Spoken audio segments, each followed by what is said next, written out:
બધા પોતાનું ઘર ક્લીન અપ કરે, પોતાની શહેરી મહોલ્લો ક્લીન અપ કરે. ક્લીન અપ ડ્રાઈવ જે તમે શરૂઆત કરી છે, કર્યું. 1-2 વ્યક્તિ જોડાણા, પછી 4 વ્યક્તિ જોડાણા, ફ્રેન્ડ્સને, ફેમિલીને બધાને કનેક્ટ કરી અને એક મોટી ટીમ બનાવી નાખી. આ મારી ફર્સ્ટ જ ડ્રાઈવ હતી. 8 વર્ષનો જૂનો કચરો છે, નીકળો છે. તો ત્યાંના લોકલ જે વેન્ડર્સ હોય, જે ગાર્બેજ ડસ્ટબિન્સ જે છે એ સળગાવી નાખી હતી. અમે બધું જ કહીએ છીએ, પણ જેને કચરો કરવો છે ને, પેરેન્ટ્સ એવું કહે છે કે ભાઈ પેલા ઘરે પોતાનો રૂમ ચોખ્ખો કરો. બટ સપોર્ટ પૂરેપૂરો છે ફેમિલીનો. મેક્સિમમ કચરો અમને મળે છે ચિપ્સના પેકેટ્સ. આપણા શાસ્ત્રમાં એવું કાંઈ નથી કે તમે જે વસ્તુ લઈ આવો છો એનું વિસર્જન કરવું જરૂરી છે. શ્રદ્ધા પોતે અંધશ્રદ્ધા બની ગઈ છે. પ્રાઇવેટ કે પર્સનલ ન કરતા પબ્લિક ફેસ્ટિવલ્સ બનાવો, રાઈટ? એટલો કચરો વધી ગયો છે ને એન્વાયરમેન્ટમાં, એની અસરથી પણ આપણે બીમાર રહીએ. પણ શું આપણે ચકલાને ચણ નાખીને એને ફૂડ આપીએ છીએ કે ફૂડ વેસ્ટ કરીએ છીએ? કચરો નાખી દો, પૈસા ના નખાય. એવું છે કે એને મજબૂર કરે છે કચરો ફેંકવા માટે. આ મારો દેશ છે, આ મારા લોકો છે. લોકો દુબઈ જઈને કચરો નથી કરતા, સિંગાપોર જઈને કચરો નથી કરતા, અહીંયા જ શું કામ કરે છે? ફાયદો બને છે જેટલા માટે કે તોડી શકાય. આ પૃથ્વી ખાલી આપણી નથી, આપણી સાથે રહેતા અનેક જીવોની છે, અને ખાલી આપણે જ એને ગંદી કરીએ છીએ, બાકી બધા એને ચોખ્ખી રાખે છે.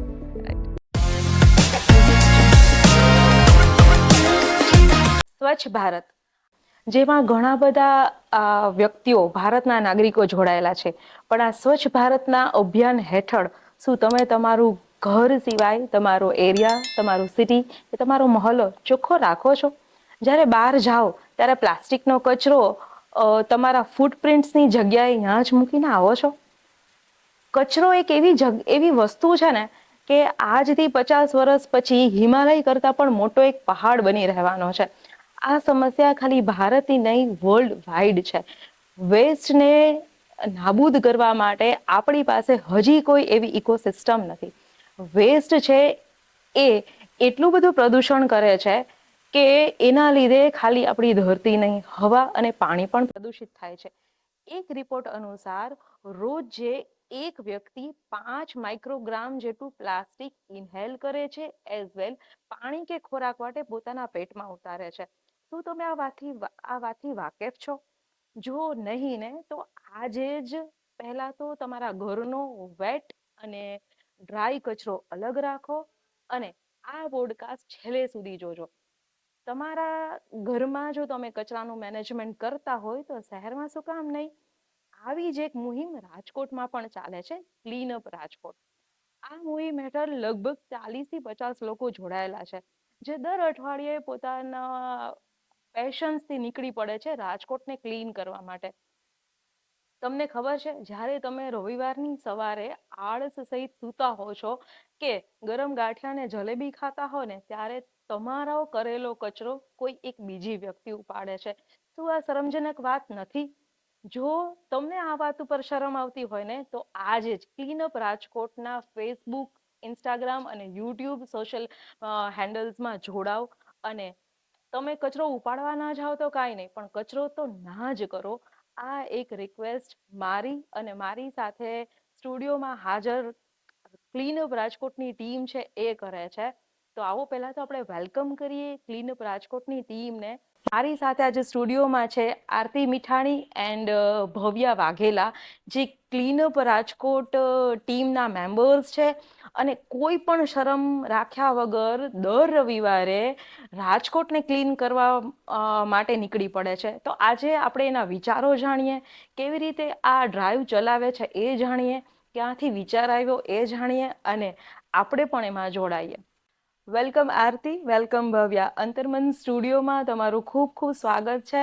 અને પહેલાં તો બહુ કોંગ્રેચ્યુલેશન્સ કે તમે આવું સરસ એક નોબલ કોઝ કરી રહ્યા છો, રાજકોટને ક્લીન અપ કરવાનું. બધા પોતાનું ઘર ક્લીન અપ કરે, પોતાની શહેરી મહોલ્લો ક્લીન અપ કરે. દિવાળીએ આપણે જનરલી આ ક્લીન અપ ડ્રાઈવ બધાના ઘરમાં જોતા હોય છે, પણ એવરી વીક જાવું, બહાર, ઘરની બહાર નીકળવું અને કોઈ એક પર્ટિક્યુલર જગ્યાએ, ડેસ્ટિનેશને જઈને એને કમ્પ્લીટ ક્લીન કરવું, it's a noble cause. Hats off to you and your team. Thank you. તો વાતની શરૂઆત કરીએ કે ક્લીન અપ ડ્રાઈવ જે તમે શરૂઆત કરી છે, એમાં તમે ક્યારે જોડાણા અને કેટલા લોકો તમારી સાથે છે? અમે આ મારી 5મી કે 6ઠ્ઠી ડ્રાઈવ છે.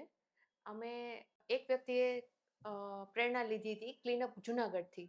ક્લીનઅપ જુનાગઢમાં બહુ ટાઈમથી આ સ્ટાર્ટ થઈ ગયું છે, આ ક્લીનઅપ ડ્રાઈવ્સ બધી જે ગિરનાર સ્વચ્છ કરે છે, અત્યારે ક્લીન કરે છે. અને એમાંથી પ્રેરણા લઈ અને એક સાગરભાઈ કરીને છે અમારા ટીમમાં, એને સ્ટાર્ટ કર્યું. 1-2 વ્યક્તિ જોડાણા, પછી 4 વ્યક્તિ જોડાણા, પછી એને એક ઇન્સ્ટાગ્રામમાં પેજ બનાવ્યું. એ છે ને કોન્ટેક્ટ કર્યો હતો ક્લીનઅપ જુનાગઢનો કે મને રાજકોટમાં પણ આવી ડ્રાઈવ સ્ટાર્ટ કરવી છે. તો કે ઓલરેડી થઈ ગઈ છે, તમે એમનો કોન્ટેક્ટ કરો. તો અમે બધા એક પછી ફ્રેન્ડ્સને, ફેમિલીને બધાને કનેક્ટ કરી અને એક મોટી ટીમ બનાવી નાખી છે, જે અમે એવરી વેનસડે અને સન્ડે કોઈના ટાઈમ મુજબ કે શેડ્યુલ મુજબ અમે વર્ક કરીએ છીએ 8 to 10 અલગ અલગ પ્લેસીસ પર. અને અમે સ્ટાર્ટ કર્યું છે અત્યારે પર્યટક પ્લેસીસ લાઈક ન્યારી ડેમ અને આજી ડેમ. એ અત્યારે અમારા ટાર્ગેટ એરિયા છે. એ અમે જ્યારે ક્લીન કરી રહેશું પછી અમે બીજા કોઈ એરિયા જે ફેમસ એરિયા છે રાજકોટના એ વિચારશું. રાઈટ. ભવ્યા, હું તમને પૂછીશ કે તમારી કેટલામી ડ્રાઈવ છે? આ મારી ફર્સ્ટ જ ડ્રાઈવ હતી, પણ હું પહેલેથી શિવરાજપુર બીચ અને જુનાગઢમાં પહેલા જાતી ક્લીનઅપ કરવા માટે. હા. તો રાજકોટનો એક્સપિરિયન્સ કેવો છે? રાજકોટનો એક્સપિરિયન્સ સારો છે, અને કચરો પણ એવો છે કે જૂનો 8 વર્ષનો જૂનો કચરો છે, નીકળો છે. હા, અને જમીનની અંદરથી કચરો કાઢવામાં આવ્યો છે. ઓકે, તમે જ્યારે ક્લીનઅપ માટે જાઓ છો ત્યારે કોઈ હર્ડલ્સ આવે છે કે કોઈ એવું કે શા માટે કરો છો, આ પબ્લિક પ્લેસ છે, તમારી પ્લેસ નથી, અહીંયા આવી ટાઈપની તમારી જો હુકમી નહીં ચાલે, એવા કોઈ હર્ડલ્સ આવ્યા છે આરતી? એમાં એવું છે કે અમે લોકો જ્યારે લાઈક એક્ઝામ્પલ આપું, ન્યારી ડેમે અમે જ્યારે ગયા ત્યારે કચરો ઉપાડ્યો અમે, તો ત્યાંના લોકલ જે વેન્ડર્સ હોય, જે નાસ્તો ને પેકેટ્સ ને ફૂડ પેકેટ્સ બધા વેચતા હોય, સેલ કરતા હોય, એને અમે એમ કહ્યું કે તમે આ ગાર્બેજ ડસ્ટબિન્સ જે છે એ સળગાવી નાખી હતી. તો કે અહીંથી કલેક્ટ કોઈ કરે નહીં અને વધી જાય જ્યારે કોઈ ફેસ્ટિવલ પર, ત્યારે અમે અમારી જાતે સળગાવી નાખીએ છીએ. એટલે એ સળગાવેલું પ્લાસ્ટિક છે ને એ લેવું અમારા માટે બહુ ટફ થઈ ગયું હતું. યસ. હા, અને અમે એમને એમ કહ્યું કે તમે જે પર્યટક લોકો આવે છે અહીંયા વિઝિટ કરે છે, એ લોકોને એક વખત તમે કહો કે અમને છે ને આનો દંડ લાગે છે, ગવર્મેન્ટ લગાડે છે, તમે જેટલો કચરો કરશો ને એ અમારી ઉપર આવશે, એટલું તમે કઈ મોકલો. તો કે અમે બધું જ કહીએ છીએ, પણ જેને કચરો કરવો છે ને એ માનતા નથી. એ માનતા નથી, એ કર્યા જ રાખે છે. અમારી હજારો વખત રિક્વેસ્ટ કરીએ છીએ છતાં પણ એ લોકો કરે જ છે. ઓકે. ભવ્યા, મારો પ્રશ્ન તમને રહેશે કે તમે જ્યારે ડ્રાઈવ પર નીકળો છો ત્યારે પેરેન્ટ્સ એવું કહે છે કે ભાઈ પેલા ઘરે પોતાનો રૂમ ચોખ્ખો કરો? કારણ કે જેન્ઝીના બહુ મોટા પ્રોબ્લેમ હોય છે કે કબર્ડ્સમાં ડર્ટ હોય, રૂમમાં ડર્ટ હોય, અને તમે ગામનું ડર્ટ કલેક્ટ કરવા જાઓ છો, એવા પ્રશ્ન રહે છે? હા, મારા મમ્મી જ કીધું હતું હમણાં લાસ્ટ ડ્રાઈવમાં ગઈ ને, એટલે કે પહેલા ઘર સાફ કરી કે ઓકે. પછી કે જા. બટ એવું નથી, કે મારા પપ્પા જ સાથે આવ્યા હતા લાસ્ટ ડ્રાઈવમાં, એટલે થોડુંક તો કે ઈ લોકો, બટ સપોર્ટ પૂરેપૂરો છે યસ, ફેમિલીનો. પણ ઘરે સાફ કરો જ છો, હા, ઘરે અલ્ટિમેટલી સાફ તો કરી. સાફ હા, કરવું જ છે. હા. રાઈટ. જ્યારે ડ્રાઈવમાં જતા હો આરતી, ત્યારે કઈ ટાઈપના કચરા તમને મેક્સિમમ મળે છે? પ્લાસ્ટિક બોટલ્સ, રેપર્સ, શું હોય છે? મેક્સિમમ કચરો અમને મળે છે ચિપ્સના પેકેટ્સ. હમ. ચિપ્સના પેકેટ્સ, નાસ્તાના પેકેટ્સ, અમને મેક્સિમમ એટલે 60 થી 65% કચરો અમને એ જ મળે છે. હમ. કેમ કે એના રેપર્સ જ એટલા બ્રાઇટ કલરના હોય ને, એટલે આઈ કેચી હોય. તો અમે ઉઠાવીએ ને, અમારા લગભગ 50માંથી 30 જેટલા તો પેકેટ છે ને એના ચિપ્સના ચિપ્સના જ પેકેટના હોય હોય. છે. સેકન્ડ કચરો અમે અત્યારે ન્યારી ડેમ અને આજી ડેમ લઈએ છીએ. તો પાણીમાં જે પૂજાપા કે મૂર્તિ કે હાર ફૂલના એ બધું પધરાયું હોય, માતાજીની ઓઢણી, એ બધું અમને બહુ મળે છે. 20% કચરો અમને એ મળે છે. અચ્છા. એટલે એ લોકોએ પોતાના પવિત્ર ભાવથી પાણીમાં પધરાયો હોય કે એના પાપ ના લાગે. પણ એ કચરો એટલી ખરાબ હાલતમાં હોય છે ને કે અમને એમ લાગે છે કે અમે આ ઉઠાવીએ છીએ તો એ મોટું પાપ કહેવાય. હમ. એટલી ખરાબ હાલતમાં એ કચરો હોય. એમાં મા બાપના ફોટોઝ પણ હોય છે જૂના, તૂટેલી મૂર્તિઓ હોય છે. એટલે અમને દુઃખ પણ થાય કે આ વસ્તુ અમારે ઉઠાવવી પડે છે, કે જે ભાવે નાખ્યું હતું એ ભાવ એનો એ ઉદ્દેશ્ય એનો જેને પૂરો ના તમે થયો. ઘરમાં એકવાર પૂરા માનથી એટલે પૂજા કરતા હા, હતા, એ જ વસ્તુને અત્યારે કચરામાંથી લેવી પડે છે. હા, અને બહુ ખરાબ હાલતમાં લેવી રાઈટ. પડે છે. તમે જ્યારે આ મૂર્તિ છે, પૂજાની વસ્તુ છે, માતાજીની ચુંદડી છે, મા બાપના ફોટા છે, કે lots of things are that કે જેમાં આપણી શ્રદ્ધા જોડાયેલી છે, આપણો એક વિશ્વાસ જોડાયેલો છે, કે ક્યાંક ને ક્યાંક આપણી ભક્તિભાવ જોડે કે સનાતન જોડે આ બધી વસ્તુ જોડાયેલી છે. ત્યારે પબ્લિકને કંઈ કહેવા માંગશો કે આ વસ્તુનો બીજો કોઈ નિકાલ કે કાંઈ ઓપ્શન આપશો? બને ત્યાં સુધી જ્યારે તમે મૂર્તિ ઘરમાં લઈ આવો ને ત્યારે એને વિસર્જન કરવાની જરૂર નથી. આપણા શાસ્ત્રમાં એવું કાંઈ નથી કે તમે જે વસ્તુ લઈ આવો છો એનું વિસર્જન કરવું જરૂરી છે. એ ઘણી ખરી રીતે મોસ્ટલી રીતે એન્વાયરમેન્ટને નુકસાન થાય છે એનાથી. જળચર જે જળ જીવન છે એને તમે પાણીમાં પધરાવો છો તો એ આખી પ્રણાલી જે શૃંખલા છે એ ડિસ્ટર્બ થઈ જાય છે, કેમ કે એનો કોઈ નિકાલ થતો નથી અને જે નેચરલી ગ્રો થાય અને એનો ફૂડનો આહારનો જે પાર્ટ છે એ બધું ડિસ્ટ્રોય થઈ જાય છે. રાઈટ. એટલે હું એમ કહું છું કે તમે એવી મૂર્તિ લઈ આવો, એને વિસર્જન ના કરો, ઘરે રાખો, પૂજા કરો, પાછા બીજા વર્ષે તમે એને એ જ મૂર્તિ રાખી અને એની પૂજા કરો. હું પોતે એવું કરું છું. જે નવરાત્રીનો મંદિરનો જે કળશ હોય છે, દીવો કરીએ આપણે, એ હું પધરાવતી નથી. એ જ દીવામાં યસ, બ્રાસનો કે એવું કંઈ લઈ શકીએ. બ્રાસનો લઈ શકીએ. ઇવન તમે માટીનો એને કરી શકો, એમાં કોઈ એવું નથી.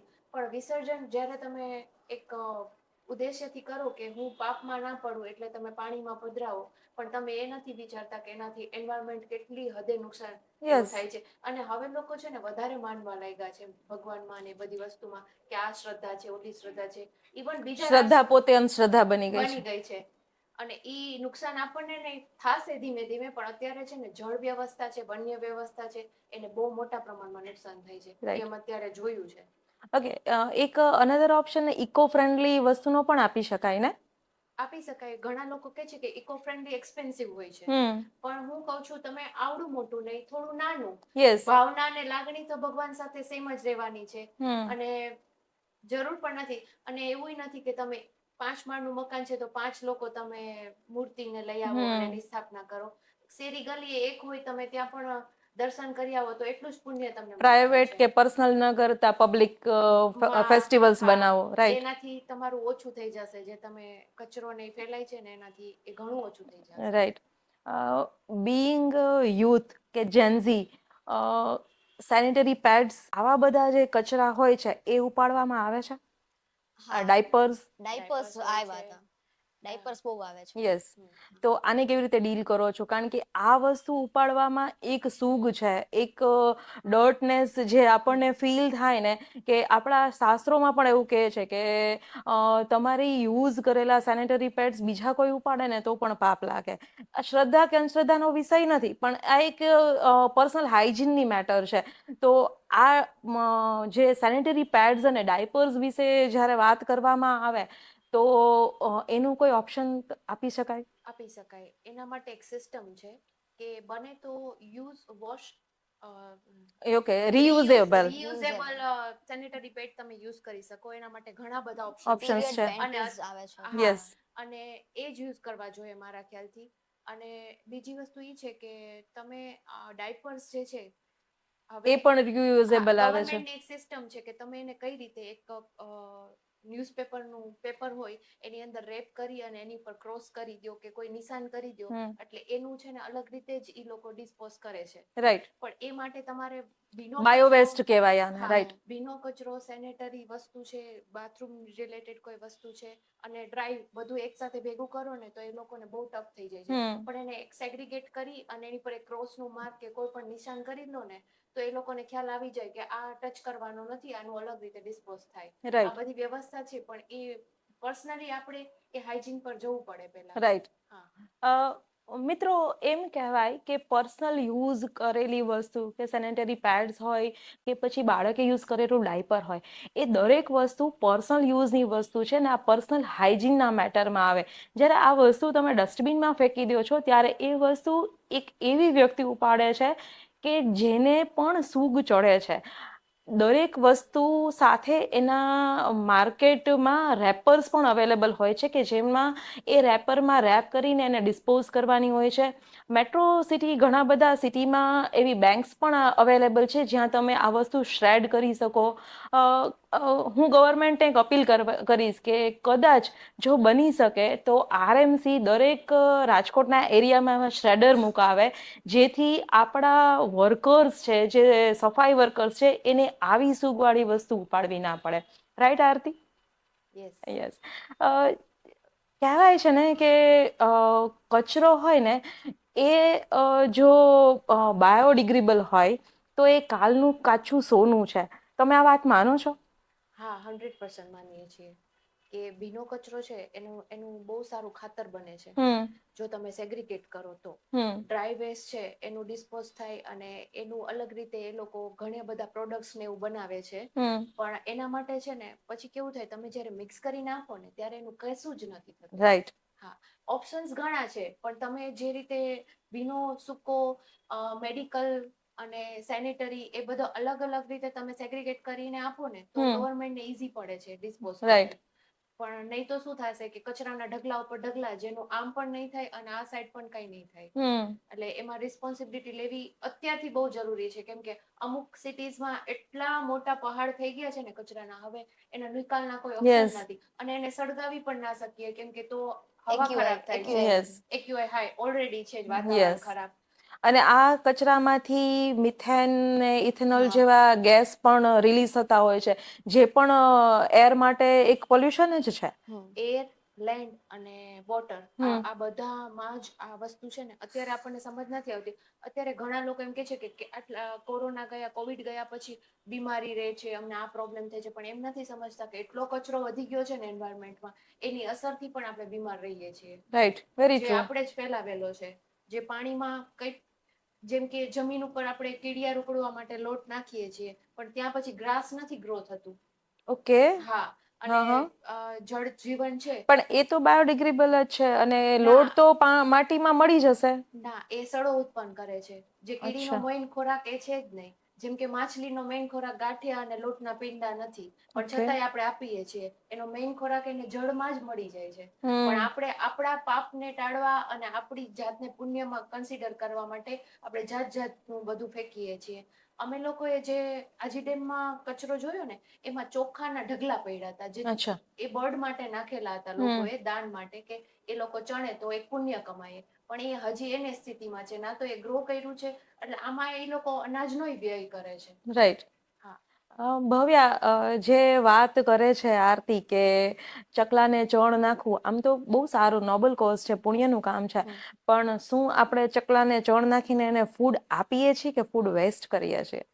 ના, ઓમ જોવા જાય તો આપણે એને હેલ્પ પણ કરી છે, પણ જે એની નેચરલ જે હેબિચ્યુઅલ છે કે એની આહાર શૃંખલા છે, એનામાંથી એને ભગવાન આપી જ છે ક્ષમતા કે એના ફૂડ ઈ જાતે તલાશ કરી શકે. રાઈટ. એટલે ક્યાંક ને ક્યાંક જે એના માટે બનાવેલું સ્થળ છે, ત્યાં જ તમે ચણ નાખવા જાઓ, અથવા તો જે ચકલા ચણે છે એ જ ચણ એને આપો. હા, એની પર્ટિક્યુલર પ્લેસ હોવી જરૂરી છે. યસ. તમે જ્યાં ને ત્યાં નાખી દેશો તો એ કચરો જ બની જશે. રાઈટ. તમે અત્યાર સુધી જ્યારે કચરો લેવા ગયા હોય ત્યારે પ્લાસ્ટિક સિવાયની અને આ જે પૂજા પાન એના સિવાયની કોઈ કિંમતી વસ્તુઓ મળેલ છે? એ જ મેઇન પોઈન્ટ છે કે કિંમતી પૈસાનો એક સિક્કો નથી મળ્યો. એટલે લોકોને ખબર છે કે અમે શું ફેંકીએ છીએ. અમને આજ સુધી આટલી ડ્રાઈવમાં અમે 50 કોથળા ઉપાડ્યા છે, અમને સિંગલ પેની નથી મળી, એક રૂપિયો નથી મળ્યો. અચ્છા, એટલે લોકોમાં બહુ સમજ છે ઊંચા લેવલની કે પૈસા તો નખાય જ નહીં. કચરો નાખી દો, પૈસા ના નખાય. એટલે અમને પૈસો, એક્સપેન્સિવ વસ્તુ અમને મળી જ નથી. અમને દારૂની બોટલ્સ ને એવું બધું મળે છે, ઇન્જેક્શન્સ એવું બધું મળે છે. રાઈટ. હા, પણ અમને આવું કઈ મળ્યું નથી કે એક્સપેન્સિવ કહી શકો, સોનું ચાંદી તો જરાય નહીં. ઓકે. ભવ્યા, હું તમને પૂછીશ કે તમે સ્ટડી કરો છો? હા, હોમિયોપેથી સ્ટડી કરું યસ. છું. તો તમે તમારા ક્લાસમેટ્સ કે તમારા જે સાથે ભણતા કોલેજના મિત્રોને આ ડ્રાઈવમાં જોડો છો? ના, અત્યારે તો નથી જોડતી, કેમ કે એને ખુદને જ્યારે રિયલાઇઝ થશે કે મારે આ કરવું જોઈએ, કે મારી રિસ્પોન્સિબિલિટી છે આ, તો એને આવવાનું મન થાય. મેં એને કીધું છે કે તમે ટ્રાય કરો એકવાર, બટ જ્યારે એને ખુદને રિયલાઇઝ ના થાય ત્યાં સુધી આપણે કઈ ફોર્સ તો ના કરી શકીએ. રાઈટ. શું કચરો ફેલાવે એ અનએજ્યુકેટેડ કે એજ્યુકેટેડ પીપલને તમે ડાયવર્સિફાઈ કરી શકો? ના, એજ્યુકેશનને અને કચરા ફેલાવવા વાળા વ્યક્તિને એકઈને રિલેટ નથી કરતા બે. કેમ કે મેં જોયા છે એજ્યુકેટેડ પીપલ છે તે પણ કચરો ફેંકે જ છે.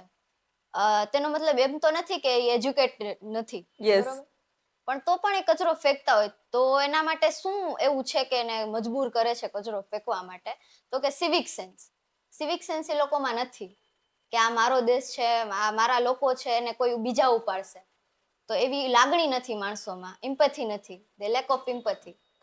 લોકો દુબઈ જઈને કચરો નથી કરતા, સિંગાપોર જઈને કચરો નથી કરતા, અહીંયા જ શું કામ કરે છે? એમાં એવું છે કે મેં મારા ઘણા ફ્રેન્ડ્સને કીધું છે, હું પોતે ફોરેન નથી ગઈ, ત્યાંની હવા, ત્યાંનું ફૂડ, ત્યાંની જમીન બધું એટલું સરસ છે ને, આમ તમે શ્વાસ લ્યો તો શેર લોહી ચડે.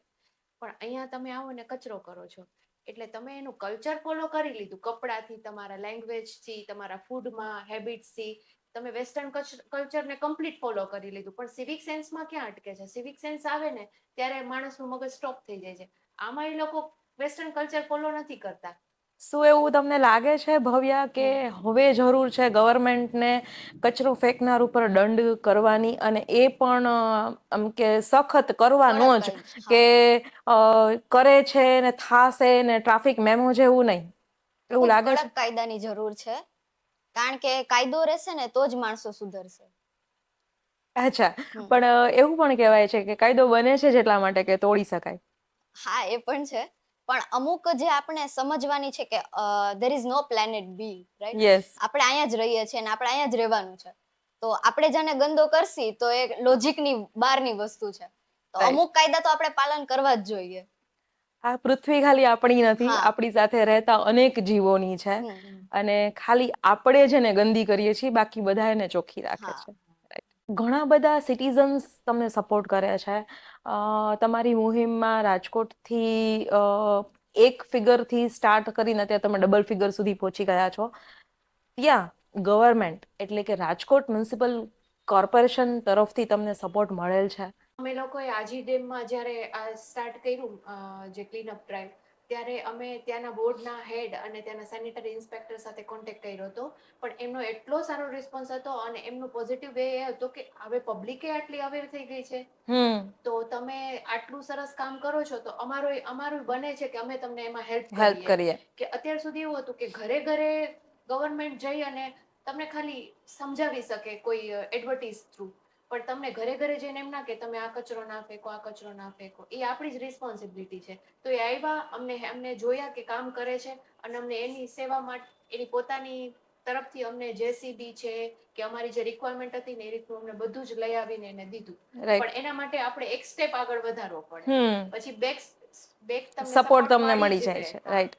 ભવ્ય, મારો પ્રશ્ન તમને રહેશે કે તમે જ્યારે ક્લીનઅપ ડ્રાઈવ કરવા જાઓ છો ત્યારે સમ કાઇન્ડ ઓફ ડિફિકલ્ટીઝ તમને આવે છે એ કચરોને સાફ કરવા માટે?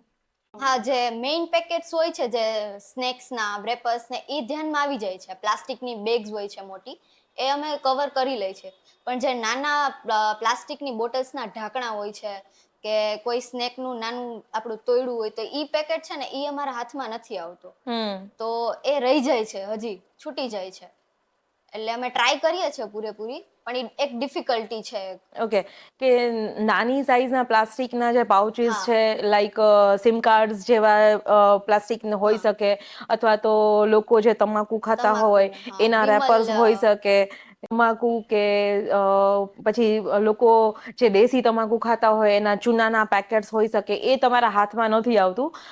મોટા પ્લાસ્ટિક તમે એને કવર કરી લો છો, એને ક્લીન થઈ જાય છે. તો કોઈ અપીલ કરવા માંગશો કે કચરો કરો પણ ઈ પણ ડિસિપ્લિનથી કરો? તમે વેફરના જે ઓલા ખોલો છો પ્લાસ્ટિકના, તે છે ને આખા ખોલવાના, નાનું છે ને એનું બટકું નહીં કરવાનું, અને એ જોઈન્ટ રાખવાનું, તો આખું જે પેકેટ છે એ એમનેમ રહે. અને એટલે બોટલ, પાણીની બોટલ, એનું ખોવાઈ ના ઢાંકણું જાય એમ. ખોલી પાણી પી અને એને બંધ કરી દેવાનું, એટલે ઓકે. આખી બોટલ અમારી હાથમાં આવી જાય.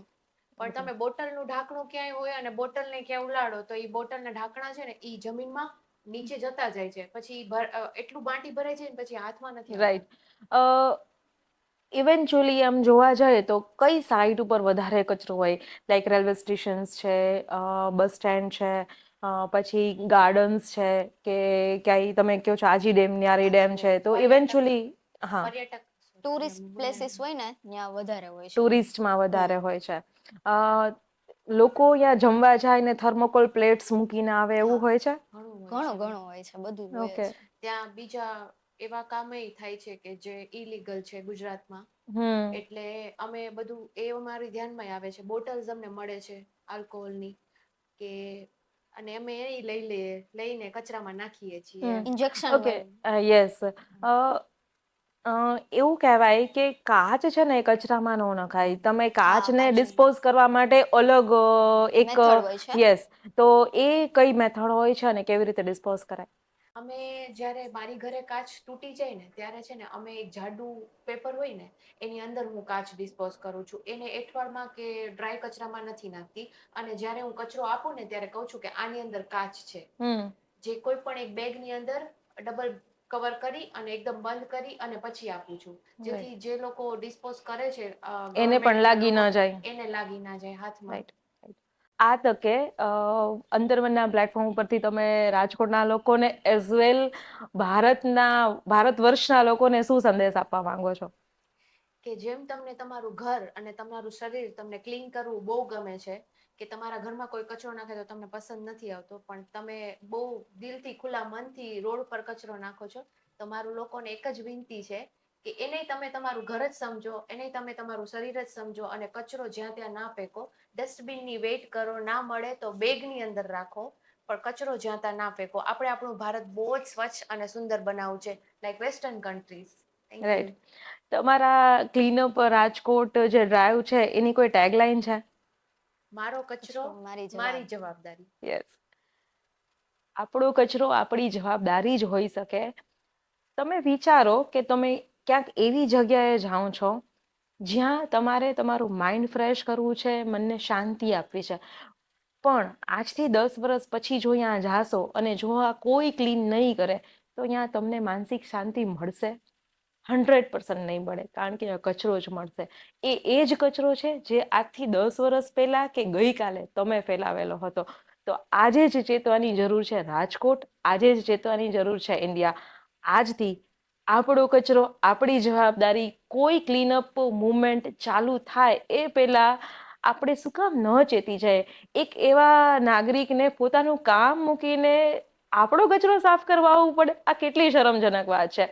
તો આજથી જ એક ઓથ લઈએ, મારો કચરો મારી જવાબદારી, ને આજથી હું મારા ઘરને જેટલું ક્લીન રાખું છું એટલું જ મારા સિટીને પણ ક્લીન રાખીશ.